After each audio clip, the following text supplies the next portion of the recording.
Among the different strategies for production of recombinant protein in plants, the deconstructed plant-based virus expression provides superior performance, leading to high yields over a relative short time frame.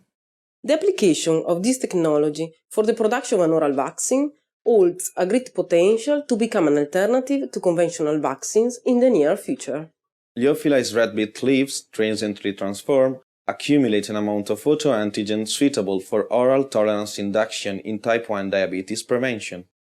This experimental protocol could be extended to many different edible species after a case-by-case evaluation of recombinant protein accumulation. Demonstrating the procedure will be Edoardo Bertini, Mattia Santoni, Anna Cuccurullo, Roberta Zampieri.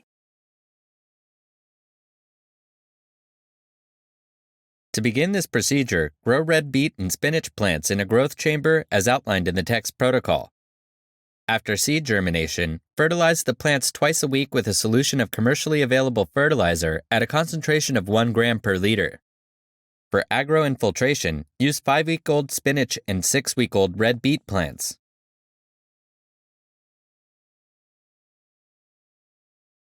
After constructing the plant expression vectors, inoculate the 3 A tumefactions transformants in 50 milliliters of LB medium containing rifampicin at a concentration of 50 micrograms per milliliter and vector-specific antibiotics as outlined in the text protocol.